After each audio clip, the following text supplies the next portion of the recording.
गीता के माध्यम से मनुष्य के जन्म के बारे में कुछ विवरण दिए गए हैं। गीता में कहा गया है कि मनुष्य जन्म अनंत चक्र के बीच में होता है और यह चक्र संसार के 4 युगों कलियुग, द्वापर युग, त्रेता युग और कृतयुग में विभाजित है। मान्यता है कि मनुष्य का जन्म पुण्य और पाप के आधार पर होता है।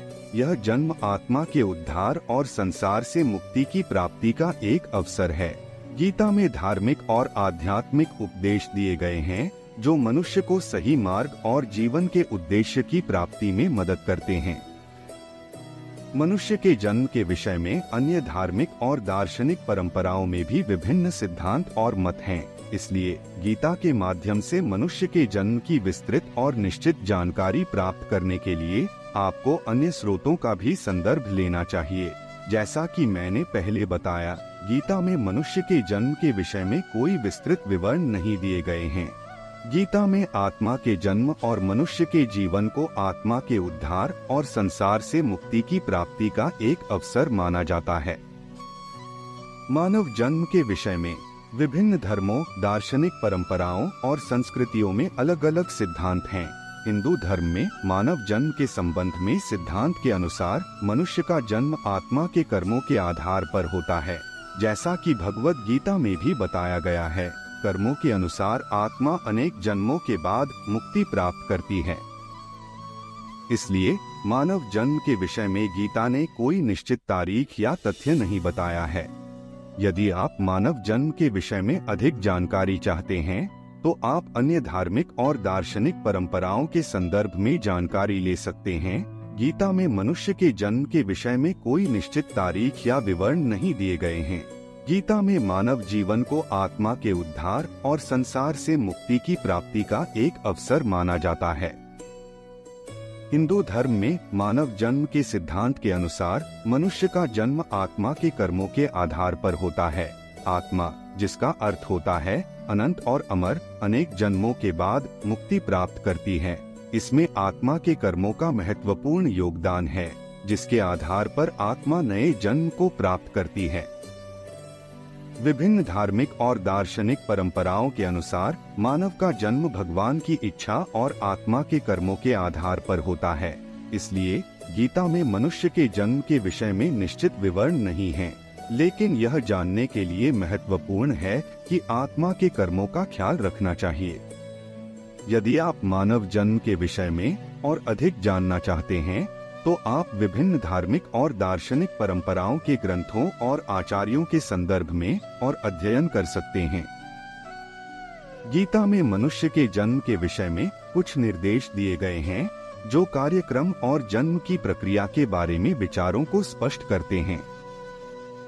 गीता अध्याय 2 श्लोक 20 में कहा गया है, न जायते म्रियते वा कदाचि, नाया भूत्वा भविता वा न भूयः, अजो नित्य शाश्वतोऽयं पुराणो, न हन्यते हन्यमाने शरीरे।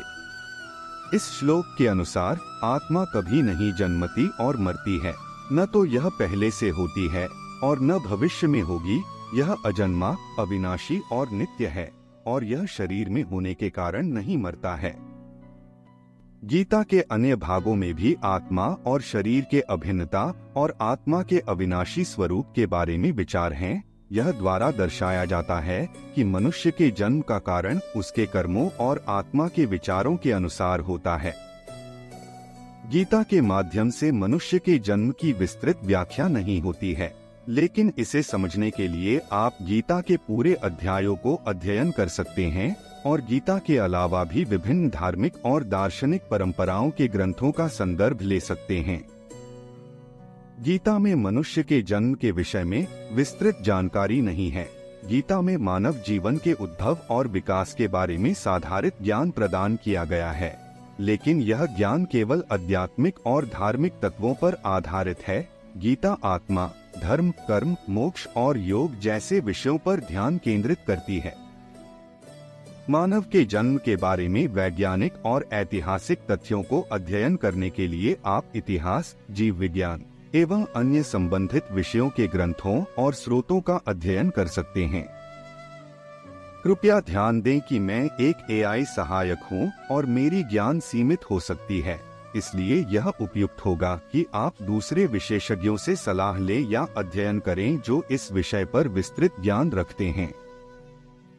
गीता में मनुष्य के जन्म के बारे में निर्देश नहीं है। गीता मनुष्य के जीवन के तत्वों पर ध्यान केंद्रित करती है और आत्मज्ञान, धर्म, कर्म, योग और मोक्ष के सिद्धांतों को समझाती है। मानव के जन्म के विषय में वैज्ञानिक और धार्मिक विचारों में विभिन्न धारणाएं हैं। वैज्ञानिक रूप से मानव का जन्म बायोलॉजिकल प्रक्रिया के माध्यम से होता है, जहां माता पिता के जीवात्मा का संयोग एक नए जीव के रूप में जन्म लेता है। धार्मिक दृष्टिकोण से इसे प्रारंभिक जन्मांतर, रीइंकार्नेशन की सिद्धांत पर आधारित माना जाता है, जिसके अनुसार मानव जीवात्मा अनेक जन्मों के बाद इस दुनिया में आता है। जन्मांतर के अनुसार मनुष्य का जन्म कर्मों के आधार पर होता है, जहां पिछले जन्मों में किए गए कर्मों के फलस्वरूप एक नया जन्म प्राप्त करता है। यह विषय गहराईवादी है और विभिन्न धर्मों और दार्शनिक परंपराओं में इसके बारे में विभिन्न धारणाएं हैं। आप विशेषज्ञों से अधिक जानकारी प्राप्त कर सकते हैं जो इस विषय पर अध्ययन करते हैं। मेरी जानकारी सीमित होती है, इसलिए अन्य स्रोतों का भी अध्ययन करना सुझावित है। गीता में मनुष्य के जन्म के बारे में विशेष विवरण नहीं है। गीता एक प्राचीन हिंदू धर्म ग्रंथ है और इसमें मनुष्य के जन्म के विषय में केवल कुछ संकेत दिए गए हैं। गीता के अनुसार मनुष्य का जन्म भगवान के नियमों और प्रकृति के संयोग के परिणामस्वरूप होता है। इसमें आत्मा और शरीर के मध्य संयोग के माध्यम से जीवन का उत्पादन होता है। यह धार्मिक और दार्शनिक परंपराओं का मान्यतापूर्ण दृष्टिकोण है और इसे अनुभव, आध्यात्मिकता और कर्म के माध्यम से समझा जाता है। यह विषय गहराईवादी है और इसमें विभिन्न धार्मिक और दार्शनिक परंपराएं विभिन्न धारणाएं रखती हैं। गीता केवल एक प्रमुख धर्म ग्रंथ है और इसके संदर्भ में विस्तृत जानकारी देने के लिए आपको इस विषय पर विशेषज्ञों से परामर्श लेना चाहिए। मेरी जानकारी सीमित होती है, इसलिए अन्य स्रोतों का अध्ययन करना सुझावित है। गीता में मनुष्य के जन्म के विषय में स्पष्ट जानकारी नहीं दी गई है।